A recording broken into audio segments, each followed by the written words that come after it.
asseoir. Je voudrais d'abord commencer à parler, puis je vous inviterai à lire la parole de Dieu. Amen. Nous sommes en train de parler dans ces 30 matins sur l'attachement à Dieu. Et je voudrais revenir sur un certain nombre de choses que j'ai eu à dire la fois passée. Le thème de ces 30 matins, comme je l'ai dit tout à l'heure, c'est l'attachement à Dieu. Et je l'avais dit la fois passée, que l'attachement à Dieu est la responsabilité fondamentale de l'enfant de Dieu. Quelqu'un m'aide à dire Amen. C'est la responsabilité fondamentale de l'enfant de Dieu après la conversion. Nous ne nous attachons pas à Dieu pour être sauvés, mais nous nous attachons à Dieu parce que nous sommes sauvés. Alléluia. Et la qualité de notre conversion détermine la qualité de notre attachement à Dieu. Aujourd'hui, beaucoup de gens ne sont pas réellement attachés à Dieu simplement parce que leur conversion est lacunaire. C'est comme s'ils ont reçu les j'ai voulu de Dieu. J'ai voulu, vous comprenez? Donc il n'a pas reçu un appel authentique, mais il a reçu un bip. J'ai voulu. Les j'ai voulu de Dieu. Donc déjà, si au niveau de la conversion, il y a un problème, eh bien il y aura des difficultés au niveau de l'attachement. Alléluia. La vie chrétienne commence à la croix. Je l'ai dit toujours. La vie chrétienne commence à la croix et non pas à la chambre haute. La vie chrétienne commence à Péniel et non pas à Bethel. Bethel, c'est la maison de Dieu. Bethel, c'est le lieu où on expérimente l'onction, la présence de Dieu.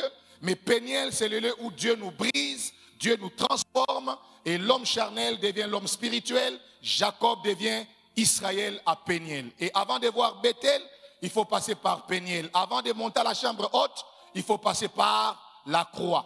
Et l'attachement à Dieu sera lacunaire si la personne déjà n'est pas née de nouveau, si la personne n'a pas une rencontre personnelle avec Jésus. Alléluia. Je disais Alléluia. Je disais encore Alléluia. Lorsqu'on connaît Dieu, lorsqu'on a rencontré Dieu, les deux expériences ou les deux besoins naturels qui arrivent dans le cœur, c'est le besoin que le fou de Gadara a expérimenté. Quand le fou de Gadara a rencontré Jésus, le premier besoin qu'il a éprouvé, c'était celui de rester avec Jésus. Et le deuxième besoin que le fou de Gadara a éprouvé, c'était celui, n'est-ce pas, de parler, de témoigner de Christ. Lorsqu'on l'a réellement rencontré, on doit ressentir le besoin de rester avec lui.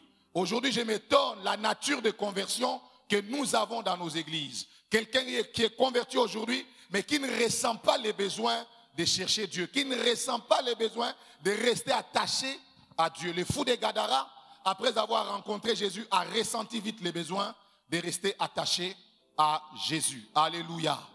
Alléluia. Et l'attachement à Dieu est souvent la conséquence de 6 choses. C'est la conséquence de la compréhension que nous avons de ce que Jésus a fait pour nous à la croix. Quand tu comprends ce que Christ a fait pour toi à la croix, eh bien, naturellement, tu seras attaché à lui. Mais l'attachement à Dieu n'est pas seulement la conséquence de la compréhension de ce que Jésus a fait pour nous, mais l'attachement à Dieu est aussi la conséquence du sentiment de reconnaissance de ce que Dieu, n'est-ce pas, de bienfaits de l'Éternel. Le Seigneur a tellement fait des choses dans ta vie, depuis ton enfance jusqu'à aujourd'hui. Il t'a pardonné de beaucoup de choses. Alors le sentiment qui vient dans ton cœur, c'est quoi? Tu restes reconnaissant. Quelqu'un dit Amen. Je disais que l'attachement à Dieu est la conséquence de 6 choses. Première chose, la compréhension de ce que Jésus a fait pour moi. Deuxième chose, le sentiment de reconnaissance en face des bienfaits de l'Éternel. Troisième chose, j'ai dit une vie de prière personnelle. Lorsqu'on a une vie de prière, eh bien, on sera attaché à Dieu. Et la quatrième chose, mon espérance, ce que j'attends de Dieu, peut faire que je reste attaché à Dieu. Celui qui ne s'attend à rien de Dieu ne peut pas s'attacher à Dieu. Quand tu t'attends à Dieu de quelque chose, le sentiment qui vient dans ton cœur, c'est ce sentiment de rester attaché à Jésus. Alléluia. Reste attaché à Jésus parce que devant toi, il y a quelque chose qui arrive. Et la cinquième chose, l'attachement à Dieu est aussi la conséquence de l'amour de Dieu répandu dans mon cœur. L'amour de Dieu répandu dans mon cœur me pousse à rester attaché à Dieu. Et la sixième chose, ma maturité dans la marche spirituelle. Lorsqu'on devient mature dans les choses de Dieu, on reste attaché à Dieu même quand on est loin de son pays. Même quand on est à un endroit où, même si tu vis mal, les témoignages ne sera pas salis. Vous savez, mes amis, nous ne craignons pas Dieu seulement parce que nous tenons au témoignage. Mais nous craignons Dieu parce que nous l'aimons. Alléluia.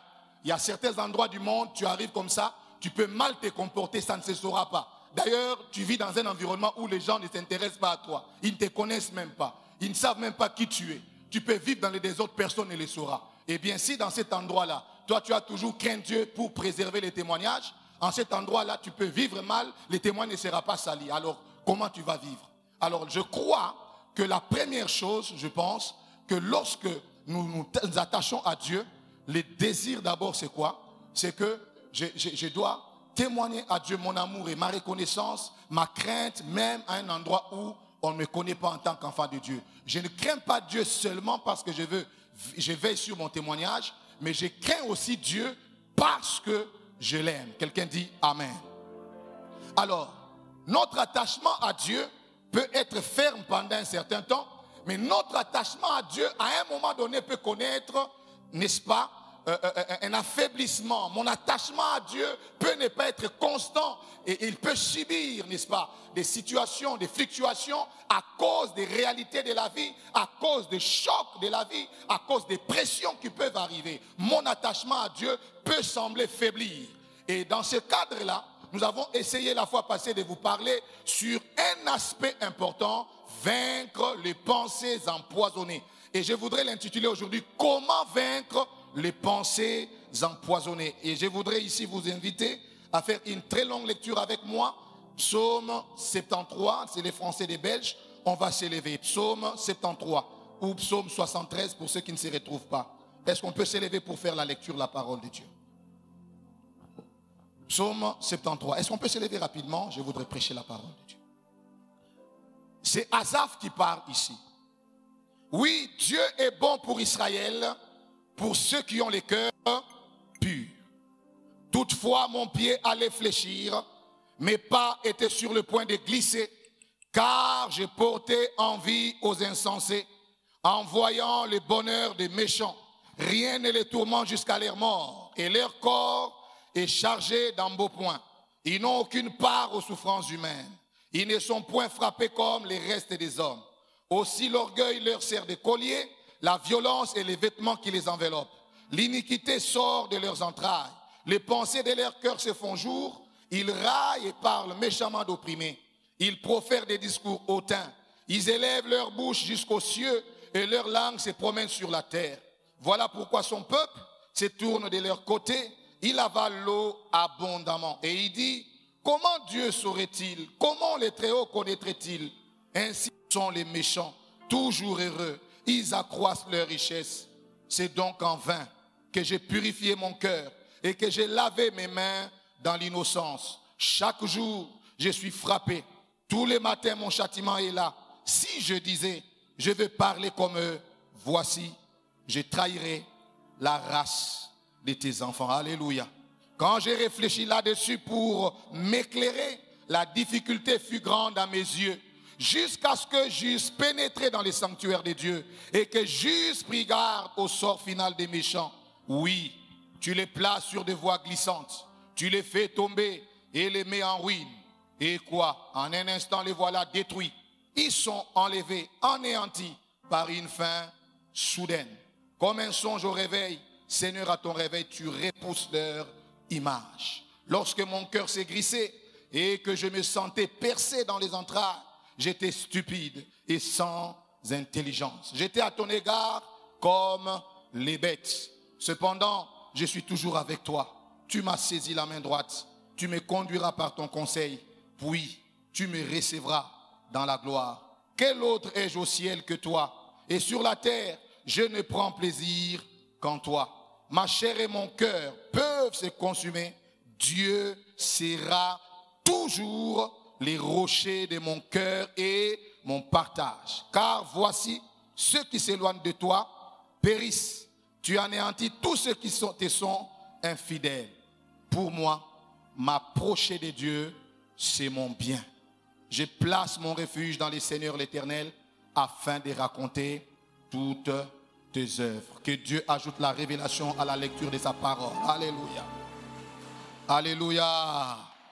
Nous sommes en train de parler sur vaincre les pensées empoisonnées. Nous venons de lire un extrait très intéressant, très important, frères et sœurs. C'est l'histoire d'Asaph. Asaph passe par un temps de crise spirituelle, un temps de remise en question. Asaph n'est pas n'importe qui église. Asaph est prophète, Asaph est un adorateur. La Bible dit ceci, à l'époque de David, lorsque quelqu'un voulait adorer Dieu, on se servait des paroles de David et des paroles d'Asaph. Un peu comme aujourd'hui, par exemple, tu veux adorer Jésus, tu te servirais par exemple des paroles du feu Alain Moloto ou du pasteur Atoms. Eh bien, c'était ça le cas à l'époque de David et d'Asaph. Asaph, ce n'est pas n'importe qui, c'est donc quelqu'un qui a travaillé pour un grand réveil, parce qu'à l'époque de David, il y a eu un réveil spirituel. Il fallait ramener l'arche à Jérusalem, il fallait rétablir le culte du vrai Dieu, parce que de tous les temps où Saoul était roi, personne ne s'occupait de l'arche. Et quand David devient roi, il dit au peuple d'Israël qu'on ramène l'arche à Jérusalem. Et pendant qu'on ramenait l'arche, il fallait qu'il y ait la musique, il fallait qu'il y ait l'adoration. Et David avait réussi à organiser le service d'adoration dans ces mouvements et dans cet élan de réveil spirituel. Et pendant ce temps, il y avait un certain Asaph qui a joué un très grand rôle pour escorter le peuple de Dieu, n'est-ce pas, dans un environnement d'adoration, dans un environnement de contemplation pour la gloire de Dieu. Mais ce que beaucoup de gens ne savaient pas, c'est que Asaph, bien qu'il était un homme spirituel, bien qu'il était un homme inspiré, bien qu'il était un homme qui escortait les gens dans la présence de Dieu, Asaph avait un problème au niveau personnel.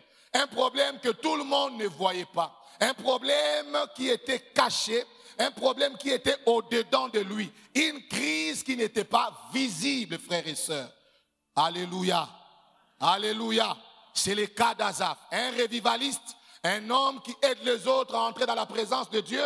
Mais lui-même, dans sa marche, lui-même, dans sa relation avec Dieu, il commence à remettre en question un certain nombre de choses. L'épreuve d'Asaph, ce n'est pas comme l'épreuve de Daniel. Daniel, lui, à cause de sa foi, devait être jeté dans la fosse aux lions. L'épreuve d'Asaph, ce n'est pas comme l'épreuve des amis de Daniel, qui, à cause de leur foi, devaient être jetés dans la fournaise ardente. L'épreuve d'Asaph, mes amis, ce n'était pas comme à l'époque, n'est-ce pas, de Moïse qui devait affronter la colère de Pharaon. L'épreuve d'Asaph, ce n'était pas comme l'épreuve de David qui, non expérimenté, devait affronter un Goliath qui était expérimenté dès sa jeunesse. L'épreuve d'Asaph, je disais, ce n'était pas comme l'épreuve d'Élie. Élie, lui, devait affronter la grande Jézabel. Élie, lui, devait affronter les 400 prophètes de Baal et d'Astarté. Mais l'épreuve d'Asaph, ce n'était pas aussi phénoménal. L'épreuve d'Asaph n'était pas aussi spectaculaire. Mais une épreuve qui était en train de ronger dans le secret un géant dans l'histoire du réveil d'Israël. Et c'était quelle épreuve?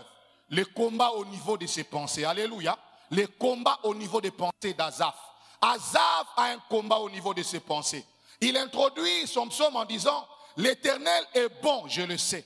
Il dit, oui, Dieu est bon pour Israël.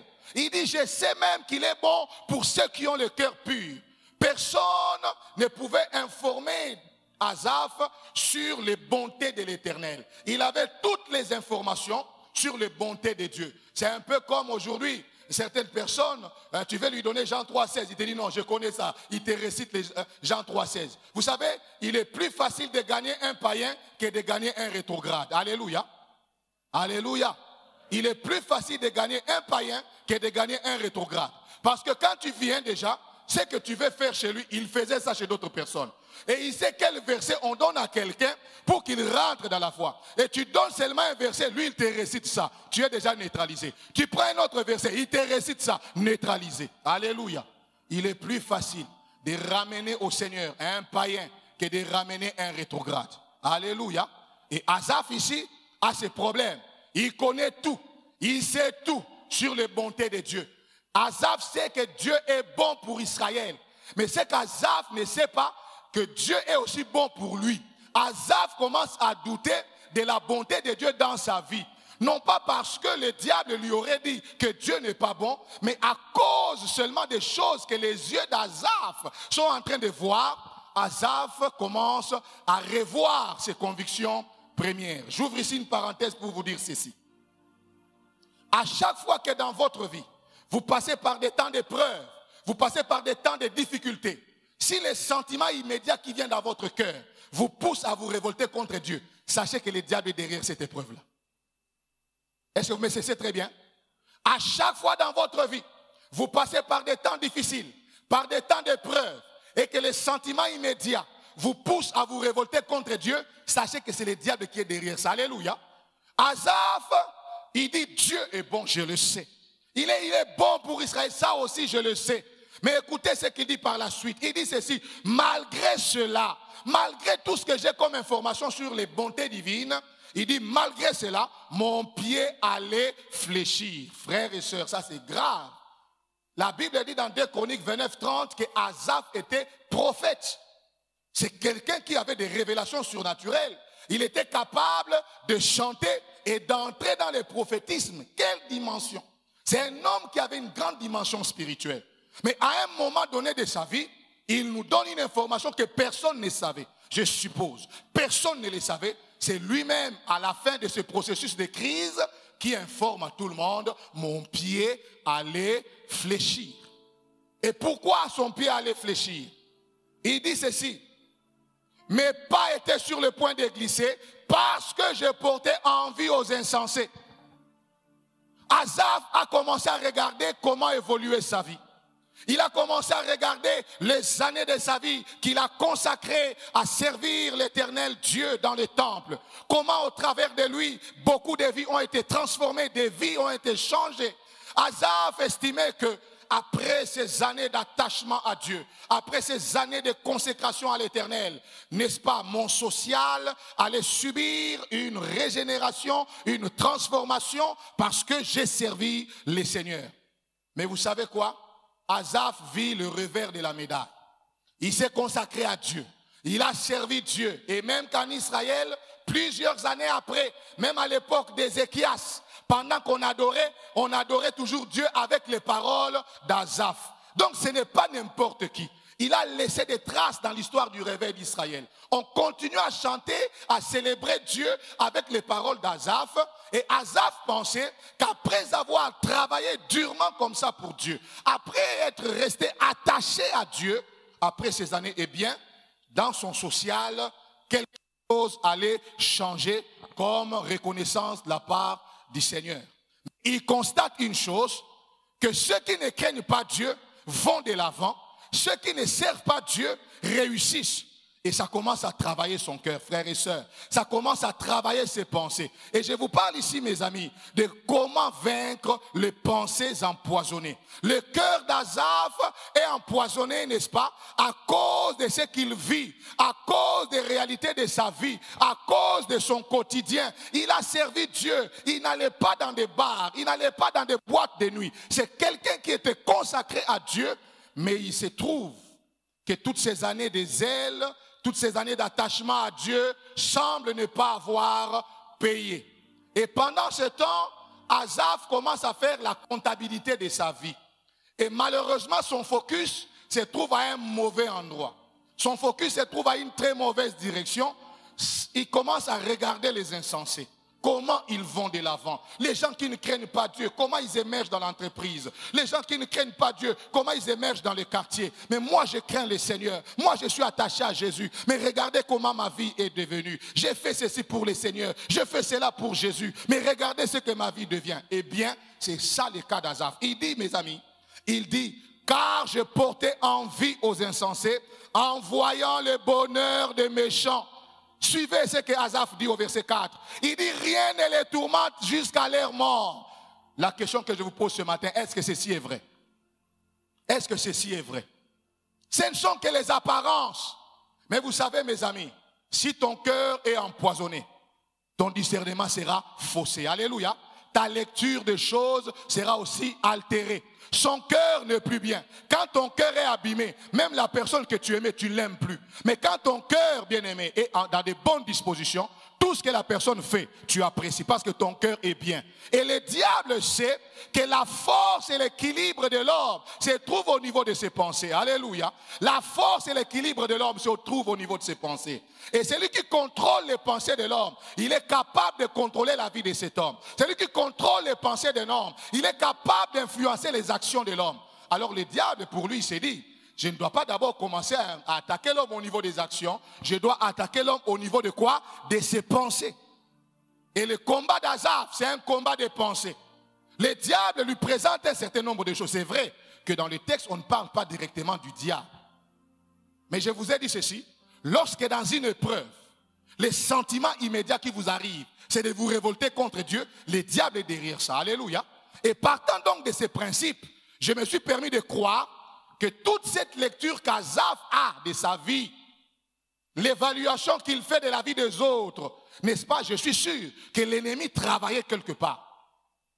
Le combat d'Azaph est un combat de pensée, frères et sœurs. Et le combat spirituel, c'est un combat de pensée. Lorsque le diable commence à attaquer l'enfant de Dieu, l'un des domaines qu'il aime attaquer, c'est le domaine de tes pensées et le domaine de tes émotions. Il doit t'attaquer au niveau de tes pensées. Alléluia. C'est même à cause de ça que la Bible dit que ce qui est vrai, que ce qui est juste, que ce qui est louable, que ce qui est vertueux, soit l'objet de vos pensées. Et la Bible dit même que le Dieu de paix gardera vos cœurs et vos pensées en Jésus. Est-ce que je parle à quelqu'un ce matin? Alléluia. Au fait, en d'autres termes, ça veut dire quoi? Ton cœur et tes pensées sont un bien privé. Tu ne dois pas laisser ton cœur être affecté par n'importe quoi. Alléluia. Tu ne dois pas laisser ton cœur être affecté par n'importe quoi que tes yeux voient. Le diable sait que ton âme est immatérielle. Je reprends, le diable sait que ton âme est immatérielle. Mais le diable sait aussi que je peux toucher son âme. Et comment le diable touche l'âme? Il utilise les portes de l'âme, que nous appelons les portes psychiques. Comment toucher l'âme? Ce que tes yeux voient permettent à l'ennemi de toucher ton âme. Ce que tes oreilles entendent permettent à l'ennemi de toucher ton âme. Mais ici, particulièrement pour le cas d'Azaph, l'ennemi utilise ce que ses yeux voient.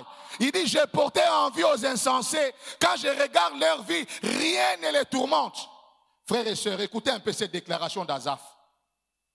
Il dit au verset 5, à propos des insensés, ils n'ont aucune part aux souffrances humaines. Est-ce que c'est vraiment vrai cela? Est-ce que les gens qui n'ont pas Jésus n'ont pas part aux souffrances humaines? Quand le diable travaille vos pensées, même votre lecture, alléluia, votre évaluation de votre vie change. Là où vous espériez, vous commencez à vous décourager, alléluia. Et c'est ça le combat de la foi, et c'est ça le combat des pensées. Le diable commence à travailler vos pensées, à travailler votre façon de voir les choses, pour empoisonner votre cœur. Et il sait que quel que soit tout ce que vous connaissez sur la doctrine, si ton cœur est affecté, tu peux tout revoir. Est-ce que vous me cessez très bien? Peu importe ce que vous savez dans la doctrine, peu importe tout ce que vous savez dans la parole de Dieu, le diable sait que l'être humain est un être cérébral. L'être humain est un être psychique. C'est aussi un être émotionnel. Il faut l'attaquer au niveau de ses émotions. Il faut l'attaquer au niveau de ses pensées. Et si au niveau de ses pensées, je peux l'avoir, au niveau de sa vie, je l'aurai. Et même par rapport à son attachement à Dieu, il va faiblir. Et c'est ça le problème d'Azaph. Il commence à porter envie aux insensés. Au verset 12, il dit ceci. Ainsi sont les méchants, toujours heureux. Il dit toujours heureux. Ils accroissent leur richesse. Et Azaph conclut en disant, c'est en vain. C'est en vain que j'ai purifié mon cœur. Azaph commence à sentir l'inutilité de sa vie. Pourquoi je me suis donné tant au Seigneur? Pourquoi moi je me suis donné tant à servir le Seigneur alors qu'à côté de moi, il y a des gens qui émergent sans le Seigneur? Et qu'est-ce que ma relation avec Dieu a apporté dans ma vie? C'est quoi la valeur ajoutée de ma consécration? Frères et sœurs, je prie que Dieu libère ton cœur dans le nom de Jésus. Le mauvais côté des combats de pensée, c'est que c'est un combat silencieux. Le combat de pensée, c'est un combat silencieux. C'est un combat qui ne fait pas de bruit, mais c'est un combat qui laisse des traces. Je reprends. Le combat de pensée, c'est un combat silencieux, mais c'est un combat qui laisse des traces. Quand le diable commence à travailler ton cœur, il commence à combattre dans ton cœur, à mettre des pensées dans ton cœur, ça ne se fait pas sentir tout autour de toi, mais ça commence à te travailler. Cette semence-là commence à entrer dans ton cœur et tu l'acceptes, demain ça produit des résultats. C'est pourquoi j'ai prié le Seigneur ce matin, qu'il libère ton cœur au nom de Jésus. Qu'il libère ton cœur au nom de Jésus. J'ai dit qu'il libère ton cœur de toutes les pensées qui t'ont empoisonné au nom de Jésus.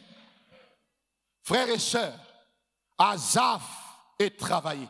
Il ne croit plus en rien.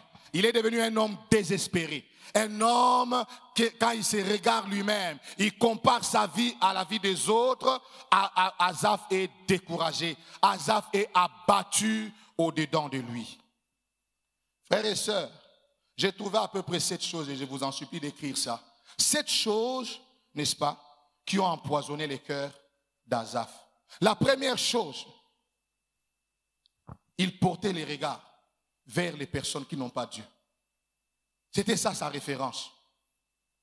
Je voudrais vous dire que le monde n'est pas une référence pour l'Église. Alléluia. Le monde n'est pas une référence pour l'Église. Pourquoi souvent les enfants de Dieu, ils veulent toujours, à chaque fois qu'ils veulent s'évaluer, ils veulent se comparer aux gens du monde. Frères et sœurs, les gens du monde, ils n'ont pas de loi, ils n'ont pas de valeurs. Mais nous, dans le Seigneur, tout ne nous est pas permis. Nous ne pouvons pas faire n'importe quoi pour réussir. Dans les choses de Dieu, la réussite ne suffit pas. Il faut garder la relation avec le Seigneur. Est-ce que je parle à quelqu'un en ce lieu? Les problèmes d'Asaph commencent quand? La première chose, Asaph portait envie aux insensés. Il a commencé à envier. C'est là que son cœur a été travaillé. Il a commencé à envier. Mais mes amis, vous savez, des fois dans la vie, même quand tu n'as pas envie de te comparer, les résultats sont là. Tu constates que tel est en train d'avancer. À chaque fois que nous nous retrouvons avec des amis d'enfance, vous savez la question qui arrive, c'est quoi? Qu'est-ce que tu es devenu dans? Qu'est-ce que tu deviens? Qu'est-ce que tu fais dans la vie? Asaph, lui, il a commencé à faire l'évaluation de sa vie. Il a commencé à porter envie aux insensés. La deuxième chose qui a rongé le cœur d'Asaph, c'est qu'il avait une lecture erronée. Une lecture erronée. Frères et sœurs, quand Asaph regardait les insensés, il dit qu'ils sont toujours heureux, ils sont toujours heureux, rien ne les tourmente, tout va bien. Non, c'était une lecture qui était déjà faussée. Et c'est le diable qui a fait porter ses lunettes à Asaph. Et Asaph, quand il regarde sa vie, il regarde sa vie avec les lunettes qu'on lui a fait porter par le miroir social. Mais pour Dieu, Asaph n'est pas en retard. Alléluia. Frères et sœurs, les sociologues parlent de ce qu'on appelle les miroirs sociaux. Les miroirs sociaux, quel est le rôle d'un miroir? Le rôle d'un miroir, c'est quand tu te regardes, c'est pour que tu puisses bien te voir et voir chez toi qu'est-ce qu'il y a à corriger. On ne corrige jamais dans les miroirs, on corrige toujours dans la réalité, n'est-ce pas? Et la société dans laquelle un homme vit est aussi comme un miroir. Et le miroir social peut définir les concepts beauté. Les miroirs sociaux peuvent définir le concept réussite. C'est un problème de miroir social. Comment notre société a défini la réussite? Comment notre société a défini la beauté? Quand vous allez dans certains pays du monde, la beauté, c'est avoir un très long cou. Et les gens se battent pour avoir un très long cou, afin de se sentir beau, afin de se sentir belle. C'est un problème de miroir social. Est-ce que je parle à quelqu'un en ce lieu? Dans certaines sociétés, la réussite, c'est quoi? C'est arriver à avoir son premier 1 million de dollars. Eh bien, si ça doit être ça chez nous, je suis sûr que personne n'a encore réussi ici, ou du moins, peu d'entre nous ont réussi. C'est un problème de miroir social. Chaque société a sa définition de la réussite. Chaque société a sa définition de la beauté. Mais nous, notre définition de nous-mêmes, ça vient du ciel. Alléluia. Le vrai toi, ce n'est pas ce que ta société dit. Le vrai toi, c'est ce que Dieu a dit de ta vie. Alléluia. Tu es ce que Dieu dit que tu es. Tu n'es pas ce que ta société dit que tu es. Tu dois te regarder dans les miroirs de Dieu. Ne te regarde pas dans les miroirs de la société, frère. Mais pourquoi la plupart d'entre nous sommes découragés? Quand je regarde dans les miroirs sociaux, je me dis non, je ne suis pas un homme de Dieu, je dois avoir un gros ventre. Et tu commences à travailler ton ventre pour avoir un gros ventre. Parce qu'il se trouve que la plupart d'entre nous avons des gros ventres. Un problème de miroir social. Notre société nous a dit que lorsqu'on est pasteur, on doit avoir par exemple telle marque de voiture et te voilà, toi tu es au début de ton ministère, tu voudrais aussi avoir la même marque de voiture, frère, tu vas crier au secours parce que tu es encore au début. Quelle est l'image que la société rend de toi et comment la société veut te définir? Le problème d'Azaph, il était formaté. Le problème d'Azaph, il était en train d'être paramétré par sa société. Et le miroir social lui dit, ils sont heureux, toi tu es malheureux. Et rien ne les tourmente, toi tu es tourmenté. Et Azaph est malheureux. Ça commence à les travailler.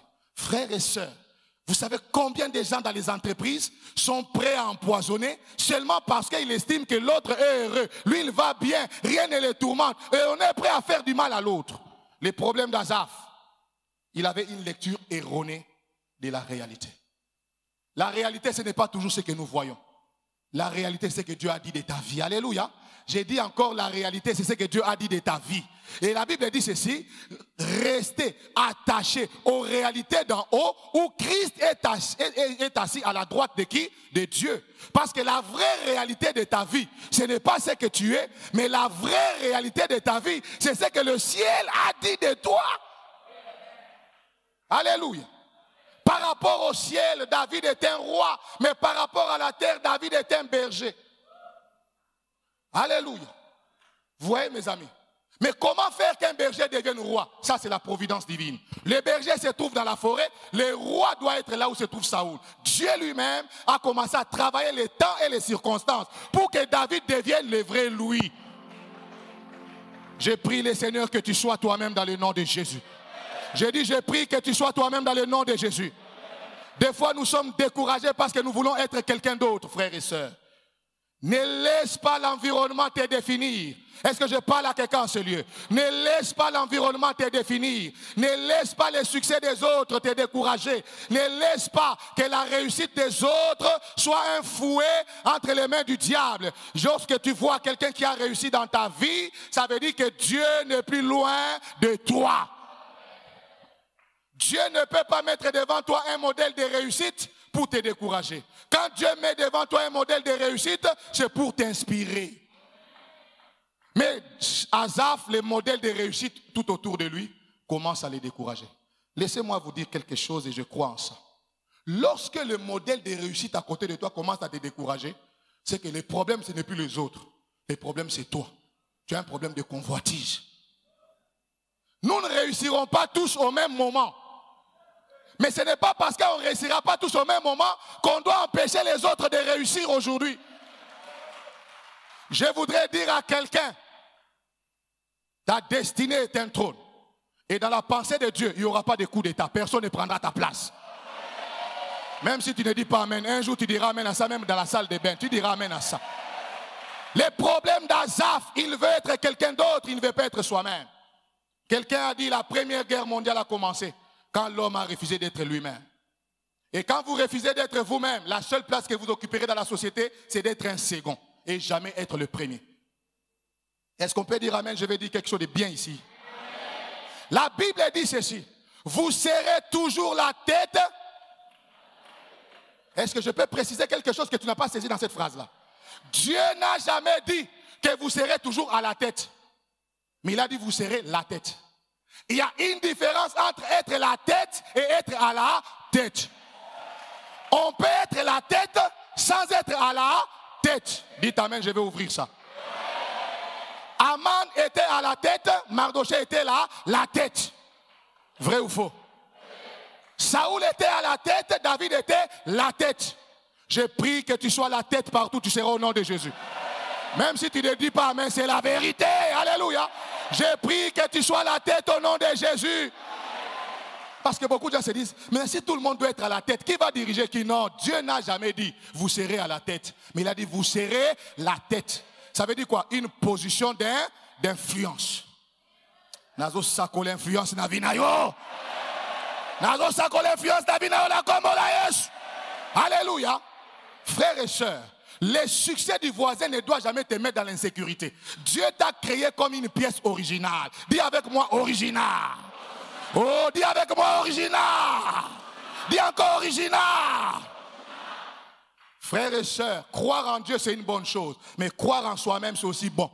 Parce que la plateforme de la sorcellerie commence quand on ne croit plus en soi. La jalousie est l'école maternelle de la sorcellerie.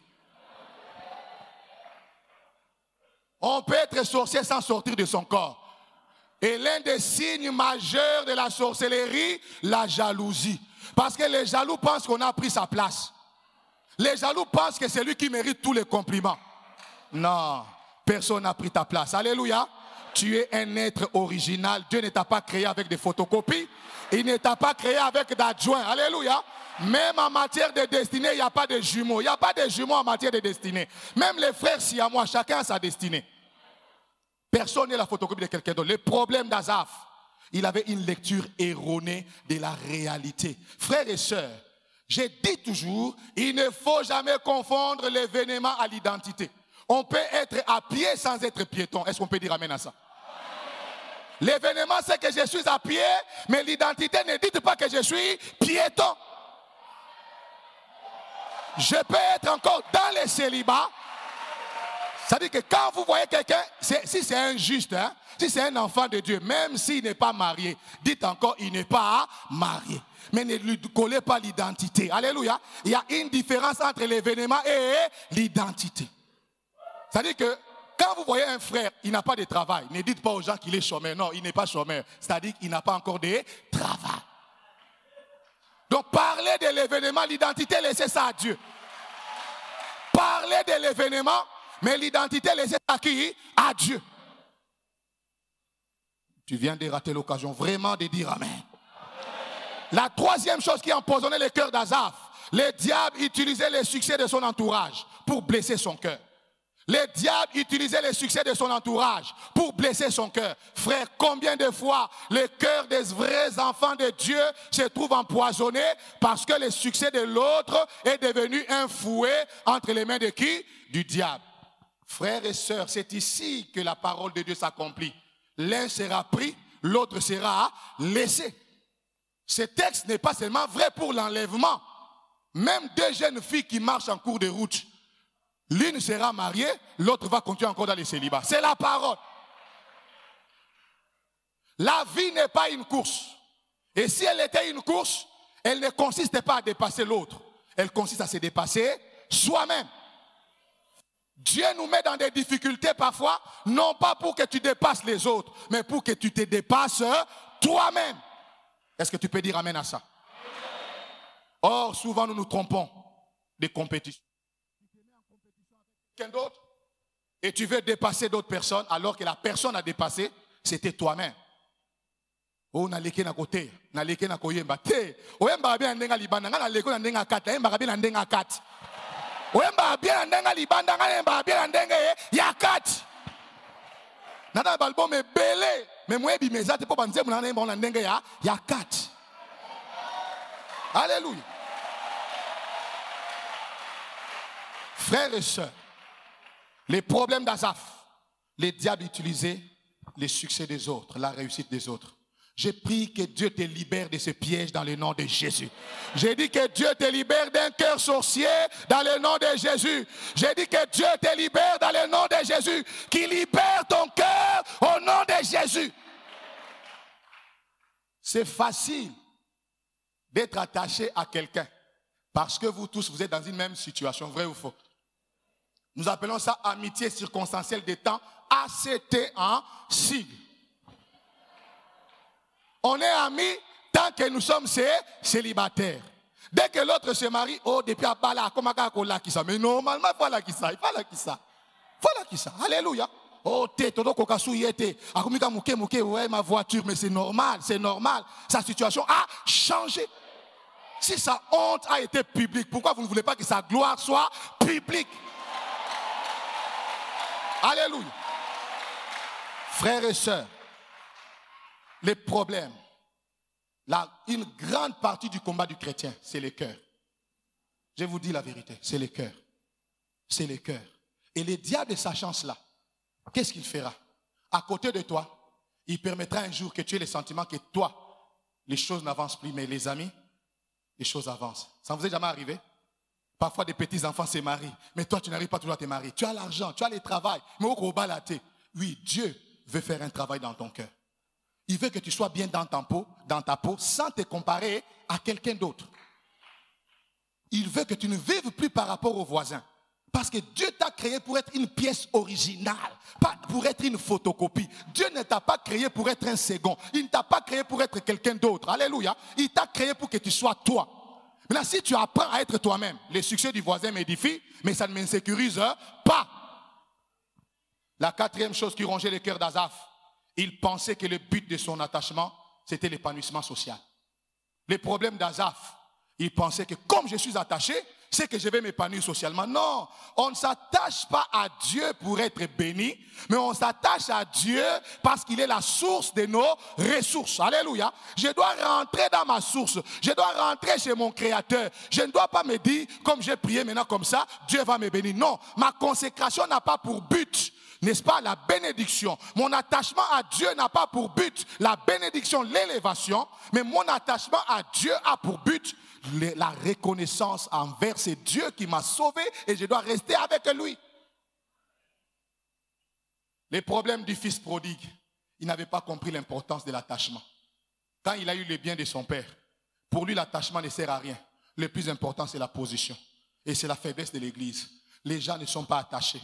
Ils veulent seulement des positions. Ils veulent des fonctions. Les fils prodigues voulaient une fonction. Ils voulaient fonctionner. Mais ils ne voulaient pas s'attacher. Et on lui a donné ce qu'il fallait. Et son cœur a été révélé. Alléluia. La cinquième chose,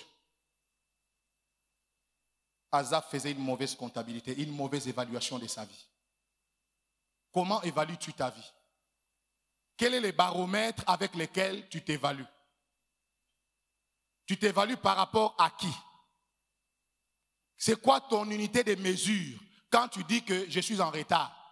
Quand tu te sens en avance, tu t'évalues par rapport à qui? Par rapport à ton contrat avec le Seigneur ou bien par rapport à ce que le monde t'a présenté? Frères et sœurs, j'ai envie de te dire, tu n'es pas en retard. Alléluia. Tu n'es pas en retard. Alléluia. Tu n'es pas en retard. Sois attaché à Dieu. Tu connaîtras ce que Dieu attend de toi en ce temps précis. La sixième chose, Azaph réfléchissait sur sa vie, mais il ne priait pas pour sa vie. Ça, c'est le problème de beaucoup de chrétiens. Il réfléchit beaucoup sur sa vie, mais il n'a pas le temps de prier pour sa vie. Frères et sœurs, il n'y a pas de meilleur intercesseur pour ta vie que toi-même. Alléluia. Tu es le premier intercesseur de ta vie. Il ne faut pas seulement rester là à réfléchir. Écoutez ce que la Bible dit dans Psaume 73. Psaume 73, le verset 15. Il dit ceci. Verset 16. Quand j'ai réfléchi là-dessus pour m'éclairer, il dit la difficulté fut grande dans mes yeux jusqu'à ce que j'eusse pénétré dans les sanctuaires de Dieu. Les choses ont commencé à changer dans la vie d'Azaph quand il s'est décidé d'aller prier. Frères et sœurs, chaque moment de prière est un moment de victoire. Quelqu'un dit Amen. Chaque moment de prière est un moment de délivrance. Quelqu'un dit Amen. Chaque moment de prière est un moment de transformation. La prière ne change pas Dieu, mais la prière te change toi. C'est toi qui as besoin de changer. Et quand tu jeûnes, quand tu pries, ça te change toi. Frères et sœurs, quand vous lisez l'histoire d'Azaph, Azaph n'a pas reçu ce qu'il demandait. Mais il a été changé dans ce qu'il demandait. Quelqu'un a dit, le but de Dieu dans la souffrance, ce n'est pas de résoudre d'abord ta souffrance, mais c'est de te changer toi dans ta souffrance. Parce que si tu es changé, si tu es transformé, tu commences à regarder différemment ta situation, tu vas la transformer. Alléluia. Le problème, ce n'est pas ce que tu vis, mais comment tu te regardes toi-même. Est-ce qu'il t'arrive quand tu évalues ta vie d'aller chercher Dieu? Où sont ces frères, où sont ces sœurs d'autrefois qui pouvaient entrer 100 jours, 40 jours, il va chercher la face de Dieu parce qu'il cherche à connaître la pensée de Dieu pour sa vie. Frère, quand tu as la pensée de Dieu, même si tu n'as pas les espèces, tu as la victoire. Je vous dis la vérité. Quand tu as la pensée de Dieu, même quand tu n'as pas les espèces, tu as la victoire. Les jours où Dieu m'a dit en vision, j'étais appelé à aller servir à Calam. Quand je me suis réveillé, j'étais heureux, comme si on m'avait donné l'argent. Je prie que tu deviennes une femme du sanctuaire au nom de Jésus. Je dis que tu deviennes un homme du sanctuaire au nom de Jésus. Frères et sœurs, les hommes du sanctuaire ne se découragent jamais. Les femmes du sanctuaire ne se découragent jamais. Même quand il n'y a pas les mariages, même quand il n'y a pas l'argent, même quand il n'y a pas la promotion, la force de leur consécration, c'est le ciel et non les espèces. Mais il y a des gens, quand ils touchent un peu, comme on dit en Afrique de l'Ouest là-bas, quand il touche un peu, là vous le voyez souriant. Il est prêt à venir à l'église, à bénir les seigneurs, à dire que Dieu est bon. Mais dire que Dieu est bon, même quand ça ne va pas, c'est un signe d'amour. Alléluia. Il dit la difficulté était grande à mes yeux. Frères et sœurs, ce qui est grave pour toi n'est pas grave pour Dieu. L'impossible peut devenir possible dans la présence de Dieu. C'est dans la présence de Dieu que l'impossible devient possible. Est-ce qu'on peut m'envoyer un amen bien? Amen. Tu n'as pas dit amen bien. Dis amen très bien dans le nom de Jésus. Asaph est entré dans les sanctuaires. Frères et sœurs, lorsque j'entre dans les sanctuaires, je ne suis plus un homme naturel. Les meilleurs endroits de ma vie où j'ai le droit de pleurer, c'est dans les sanctuaires. Le problème, ce n'est pas de pleurer, mais où est-ce que tu pleures quand ça ne va pas? Frères et sœurs, chaque moment de douleur est un carburant pour la vie des prières. Tu n'as pas dit amen.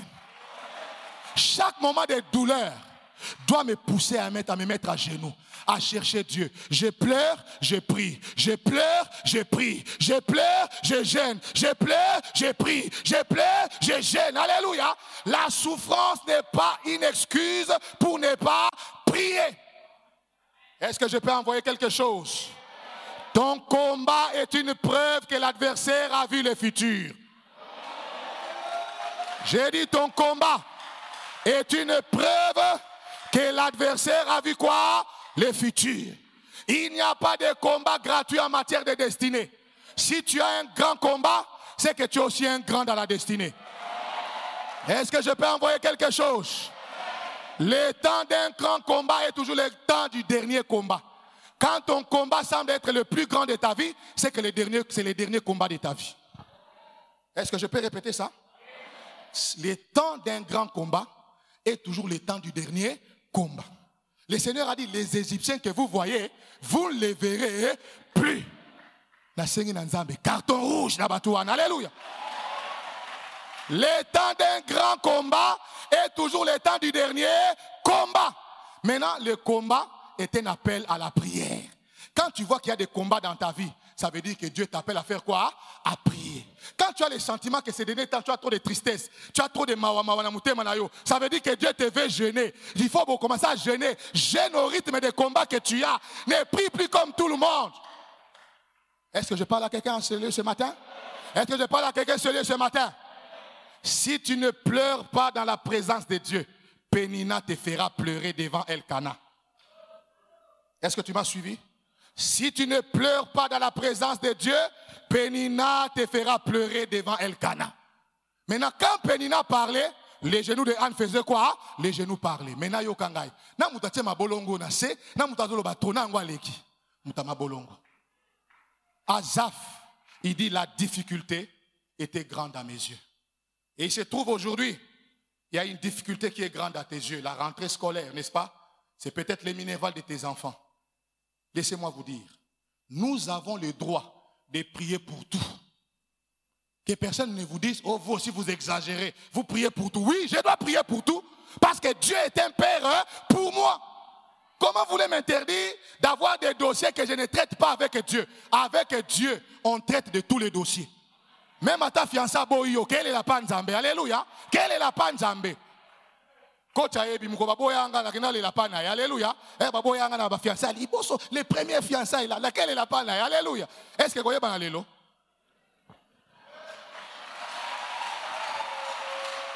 Alléluia. À chaque fois que tu sens qu'il y a difficulté, c'est que le chemin du sanctuaire est ouvert. Il dit la difficulté était grande à mes yeux jusqu'à ce que j'aie pénétré dans les sanctuaires. Je prie le Seigneur que tu entres dans les sanctuaires après ces 30 matins au nom de Jésus. Envoie-moi un amen bien. Envoie-moi un amen bien. Laissez-moi vous dire, frères et sœurs, dans la présence de Dieu, la taille de l'ennemi ne compte pas. Dis amen. Dans la présence de Dieu, l'expérience de l'adversaire ne compte pas. Dis amen. Et même le nombre d'ennemis ne compte pas. Si Pharaon te poursuit, amène-la la mer rouge. La mer rouge sera pour toi une porte ouverte, cimetière pour les Égyptiens. Bénédiction pour moi, cimetière pour eux. Alléluia. Visa pour la terre promise, carton rouge pour l'Égypte. Visa pour la terre promise, carton rouge pour l'Égypte. Nazo senga na nzambe. Soki banzela sanctuaire fungwami, banzela vina ope fungwama.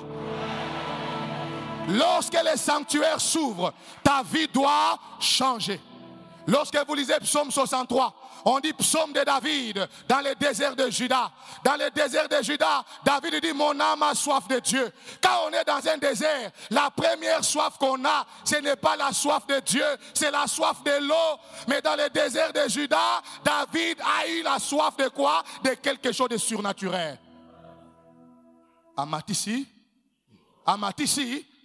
Nazana désert, mais Naluka maïte, Naluka nzambe. La chaleur du désert ne me ferme pas la porte du sanctuaire. Mes épreuves ne m'empêchent pas de prier. Est-ce que je parle à quelqu'un ce matin? Est-ce que je parle à quelqu'un ce matin? J'ai dit ceci. Cette année, on va exagérer en matière de prière. Parce qu'il n'y a pas excès de table en matière de prière. En matière de prière, les excès sont permis. C'est le seul moment où l'excès de table n'est pas une œuvre de la chair. Alléluia.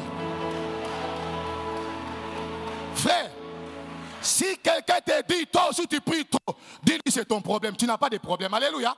Quand on a des problèmes, il y a des gens, lui il a dépassé le niveau des problèmes, il a même des problos. Vous avez dit, à comment niveau du colo, il n'a pas de problème, il n'a pas de problo. Si tu as les problèmes que tout le monde n'a pas, tu ne peux plus prier comme tout le monde. Asaph a dit, puisque j'ai des difficultés, je dois aller dans les sanctuaires. Combien sont ceux-là ont ce genre de réflexes? Ces réflexes. Quand ça ne marche pas, il va chercher Dieu. Un enseignement que je donne souvent ici, je parle de 8 choses qui caractérisent les hommes du sanctuaire. Mais je ne touche pas ça. Les hommes du sanctuaire, les femmes du sanctuaire, frère, azolela, azosambela, azolela, azosambela, azakolela, azakosambela, azakolela, azakosambela, azakolela, azakosambela. Alléluia. Mais quand tu n'es pas un homme du sanctuaire, ozakolela, ozakotika nzambe, ozakolela, ozakotika nzambe, ozakolela, ozakotika nzambe. Le problème, tes difficultés t'amènent où? Quand tu as des difficultés, tu vas où? On a vu des gens dire, bon, faut totalisa, faut totalisa.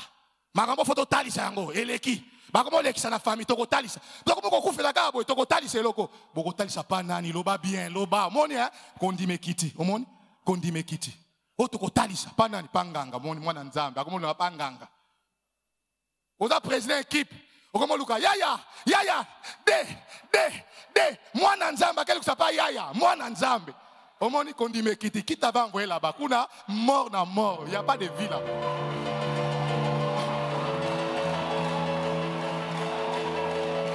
La 6e chose, le problème d'Asaph, il réfléchissait beaucoup sur sa vie, mais il ne priait pas beaucoup pour sa vie. C'est pourquoi Mouté Messaï Nini et baby. Ceux qui vivent de prière ne quittent. Mouté Messaï Nini et baby ni kie. Autant de batala kinga. Bolingo ezate na famille. Boyo linga to sa di po bolingo yo kam. Ceux qui bon moni moutou l'église azoko ba bolingo ezate, c'est que yene mbalinga abisote. Oui. Et yo kani, et loko yo kani pene yo kani. Oh bolingo ezate, yondo linga bisote. On église au batala kabatute, yo shotalanan. Si tu as besoin, fais seulement un appel, demande seulement qu'on te fasse tendresse, on viendra te voir. Faut pas commencer à généraliser au bolingo ezate en église. C'est une visite royale. Alléluia. Quand la difficulté était grande, Asaph n'a pas cherché à savoir l'état d'âme des gens. Il est allé dans les sanctuaires. Et le meilleur moment de votre vie, où vous êtes productif, c'est quand vous êtes en prière. Même si vous ne dites pas amen, un jour vous direz amen à ce que je viens de dire. C'est vrai. Je vous dis, attendez, vous allez voir. La présence de Dieu est l'endroit le plus productif. Dites amen bien. Alléluia. C'est dans la présence de Dieu que la verge d'Aaron a fleuri. Alors que dans l'histoire de la botanique, on veut que tout arbre puisse avoir des racines. Pour la première fois dans la botanique, un arbre sec qui n'a pas de racines a porté des fruits. Là-bas, nulle part ailleurs. Est-ce que tu peux dire nulle part ailleurs? Dans la présence de Dieu. C'est pourquoi je demande même à quelqu'un, après les 30 matins, organise toi-même tes 30 matins durant le mois qui va venir. Alléluia. La 7e chose qui empoisonne le cœur d'Asaph, il était convaincu que ses difficultés étaient insurmontables. C'est ça le problème d'Asaph. Il est convaincu que mes difficultés sont insurmontables. Je vais vous dire ce que je dis partout où je prêche. Avec Jésus, ça finit toujours bien. J'avais envie de dire ça en Swahili. Alléluia. Mais je ne dirai pas ça. J'avais envie de dire ça en Kindibu, mais je ne dirai pas ça en Kindibu. Alléluia. Vous savez, il y a des langues qui souffrent de blessures intérieures. Qui a déjà entendu quelqu'un prier en Kimbata? C'est pourquoi que Dieu suscite aussi des prédicateurs dans ces communautés-là au nom de Jésus. Alléluia. Il était convaincu que ces difficultés sociales étaient insurmontables. Mais quand vous lisez Ésaïe 3:10, la Bible dit, dites que le juste prospérera et qu'il mangera les fruits de son travail. J'ai envie de dire à quelqu'un, Bitatembe ya Muzuri. J'ai dit à quelqu'un, Bitatembe ya Muzuri. Rebochand, alléluia, ça va bien marcher et ça finira bien pour toi. La Bible dit dans Ésaïe 3:10, dites que le juste prospérera et qu'il mangera les fruits de quoi? De son travail. Le problème d'Asaph, mon problème est insurmontable. Lorsque Josué est arrivé devant les murailles de Jéricho, il ne croyait pas que les murailles pouvaient tomber. Mais le Seigneur lui a dit, les murailles s'écrouleront. Et quand j'étais en train de prier, le Saint-Esprit m'a dit, dis-leur que les murailles s'écrouleront. J'ai dit à quelqu'un, je ne connais pas les dossiers que tu es en train de suivre, mais le Seigneur m'a dit que je le dise à quelqu'un, les murailles vont s'écrouler. J'ai envie de te dire que les murailles s'écrouleront. N'aie pas peur, alléluia. N'aie pas peur. Jéricho était barré et barricadé, mais les murailles sont quand même tombées. Je ne connais pas l'ingénieur qui avait construit les murailles de Jéricho. Où est-ce qu'il avait étudié, dans quel institut des bâtiments? Mais ça devait être quelqu'un de très intelligent. C'était une construction arrogante. Quand vous arrivez devant les murailles de Jéricho, les murailles elles-mêmes vous disent, retournez, nous sommes une ville imprégnable. Mais la Bible dit dans Colossiens, attachez-vous aux réalités d'en haut et non à celles d'en bas. Par rapport aux réalités d'en bas, les murailles de Jéricho sont des villes fortifiées. Mais par rapport aux réalités d'en haut, Dieu dit à Josué, les murailles vont s'écrouler. Je voudrais dire à quelqu'un qui a fait un long chômage, dans ces 30 matins, les murailles vont tomber au nom de Jésus. Oh, dis Amen. Dis Amen, je vais annoncer cela. Toi qui es dans les célibats, je t'annonce, les murailles vont tomber au nom de... Le Seigneur m'a dit, dis-leur que les murailles vont s'écrouler. Les murailles vont s'écrouler. Toi qui veux commencer les affaires, je te dis que les murailles vont s'écrouler. Toi qui prépares la rentrée, je te dis, les murailles vont s'écrouler au nom de Jésus. Frères et sœurs, dans les naturels, la bouche dépend de la main, vrai ou faux? Pour que la bouche mange, la main doit envoyer. Mais dans les spirituels, c'est la main qui dépend de la bouche. Quand Dieu a parlé, la main de Dieu est capable de faire ce que Dieu a dit. Alors j'ai dit à quelqu'un, les murailles vont tomber au nom de Jésus. J'ai dit à quelqu'un, les murailles vont tomber au nom de Jésus. En hébreu, Amen vient de Aman. En hébreu, Amen vient de Aman. Aman veut dire c'est solide. Alléluia. Aman, ça veut dire c'est solide. Quand quelque chose était solide, ça veut dire que c'était quelque chose d'inébranlable. Ça va rester ferme. L'hébreu disait Aman. Alléluia. Et j'ai envie de dire à quelqu'un, les murailles vont tomber. J'ai dit compassion, les murailles vont tomber. J'ai dit compassion, les murailles vont tomber. Dans ces 30 matins, les murailles vont tomber au nom de Jésus. Tous ceux qui n'ont pas de travail, recevez le travail au nom de Jésus. Tous ceux qui ont des maladies, recevez la guérison au nom de Jésus. Dis avec moi Amen. Dis encore Amen. Rebaucher, rebaucher, rebaucher, rebaucher. Dieu est capable de faire ce qu'il dit. Et il le fera. J'ai dit il est capable. J'ai dit à quelqu'un, Dieu est capable de faire ce qu'il dit. Avant que je ne clôture, je vais conclure maintenant. Qu'est-ce que Asaph a obtenu dans les sanctuaires? Il dit la difficulté était grande et je suis entré dans les sanctuaires. La Bible dit ceci, Église. Écoutez ce que la Bible dit. La difficulté fut grande à mes yeux jusqu'à ce que j'eusse pénétré dans le sanctuaire. Celui qui est capable de prier est capable de tout. Alors la première chose qui a changé dans la vie d'Asaph, c'était sa façon de voir. Dis avec moi, ma façon de voir doit changer. Des fois, nous sommes bloqués au niveau des pensées. Le diable t'a menti depuis des années. Que toi, tu ne peux pas faire les affaires. Je dis à quelqu'un que Dieu change ta façon de voir.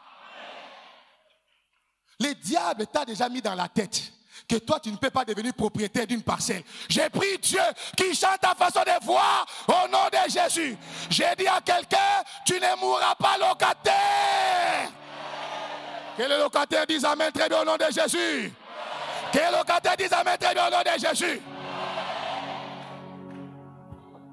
Dans les sanctuaires, Dieu change d'abord ma façon de voir avant de changer ma situation. Vous pouvez être tous dans une même situation, mais l'autre dans sa pensée, il est déjà transformé. J'ouvre une parenthèse pour vous dire ceci. Ce que ton imagination a accepté, tes mains sont capables de les réaliser. Tu viens vraiment de rater l'occasion, vraiment de dire Amen. Hein? J'ai dit ce que ton imagination a accepté, tes mains peuvent les réaliser. Le combat spirituel, c'est un combat de pensée. C'est au niveau de l'imagination que le diable veut te bloquer. C'est comme ça que la Bible dit que ce qui est vrai, que ce qui est juste, que ce qui est digne de louange, soit l'objet de vos pensées. Je ne vous prêche pas la pensée positive. Je vous prêche la pensée de Dieu. Il y a une différence. Hein? 2. Qu'est-ce qu'Asaph a eu? Ce qui l'impressionnait ne l'impressionnait plus. Alléluia. Ce qui l'impressionnait. Écoutez maintenant comment il commence à parler des méchants. Il commence à dire ceci. Oui, tu les places sur des voies glissantes. Tu les fais tomber et tu les mets en ruine. Son opinion sur les insensés a changé. Hier, il était impressionné, mais aujourd'hui, il n'est plus impressionné. Dites Amen. J'aime beaucoup ce que le pasteur Manou dit. Il dit un jour, il a pris une photo dans son enfance. En tout cas, il était convaincu qu'il était bien habillé. Abeta phase moko don au senti que dans la période où on a la taille qui toque.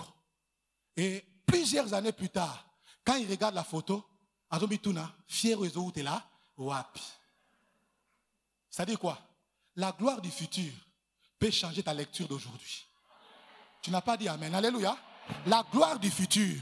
Si tu vois la gloire du futur, ta lecture d'aujourd'hui va être changée. C'est pourquoi le Seigneur dit à la stérile, régis-toi stérile. Régis-toi, toi qui n'enfantes pas. Car les enfants de la délaissée seront plus nombreux que les enfants de celles qui enfantaient. La gloire du futur. Si tu vois le futur, même si tu souffres aujourd'hui, ça ne fait rien. Mangwele et Dendie Koué. Alléluia. La Bible dit, les souffrances du temps présent ne sauraient être comparables au poids éternel de gloire à venir. Loba Mangwele. Si na moni lobi na réseau d'Inde, alléluia. Attends, fingi piéton. Frère, je vous dis, na kumba mutuka na bandoto heureusement na bisika na pula mabete nde babi za molimo ya kindoki. Nazoni atapela libaya mbetuko, na ndoto na ata frère. Lelo, nazoni atayango. Alléluia. La gloire du futur. Alléluia. Ebandaka na ndoto. Alléluia. Ebandaka wapi na ndoto. Soki ndoto ebangisi ebongo réalité ko sa bango nini. Soki babangi ndoto ebongo tange kokokisa me kozala ndenge nini. Frères et sœurs, ce qui impressionnait Asaph ne l'a plus impressionné.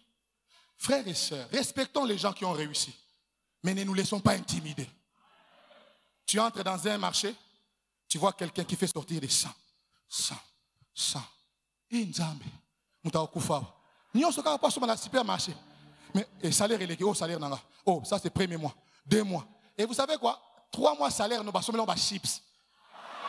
Si vous avez un peu de kindoki. Oh, anafina kaye. Yoka.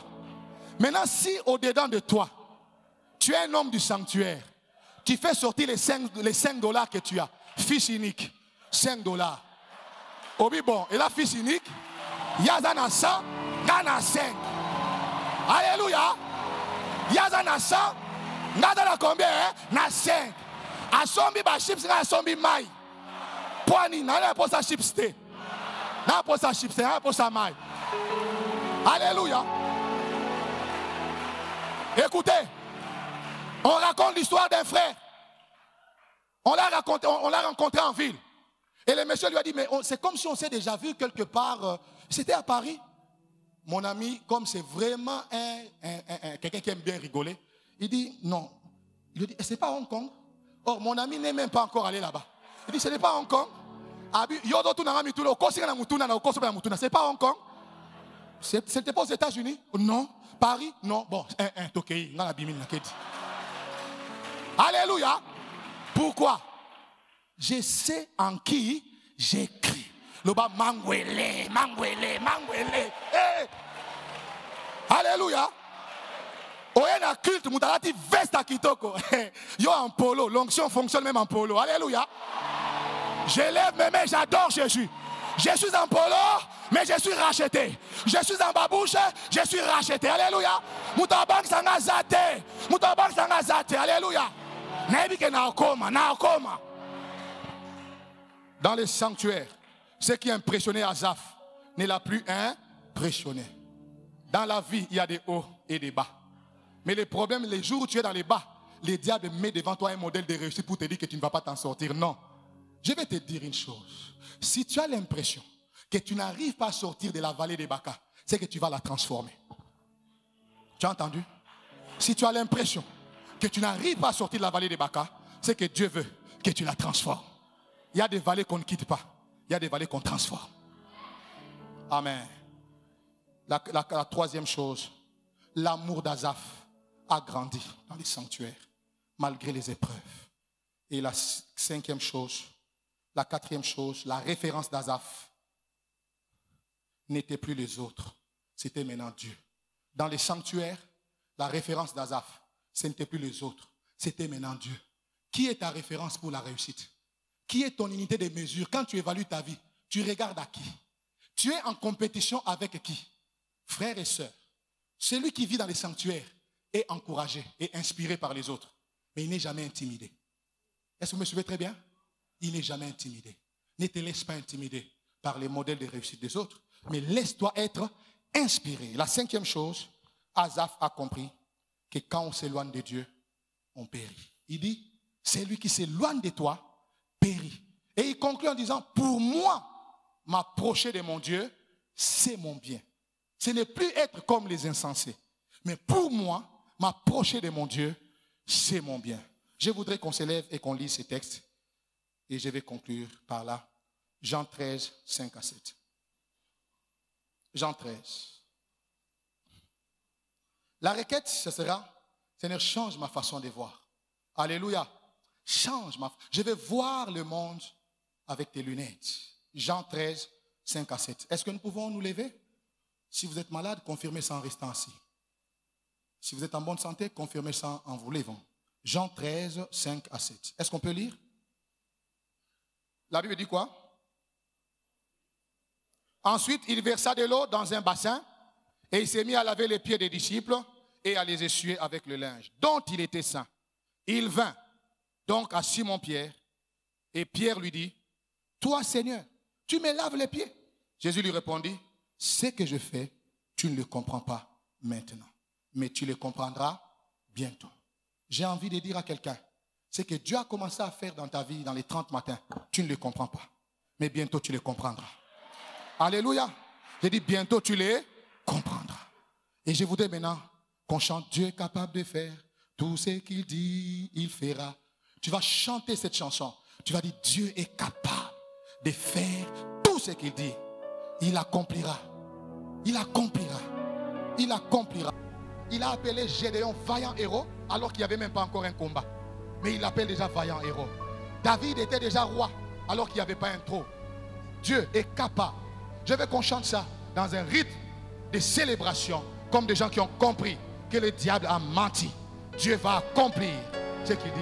Est-ce qu'on peut aller? Allons-y. Dieu est capable de faire tout ce qu'il dit. Est-ce que tu peux chanter ça avec expression? Il accomplit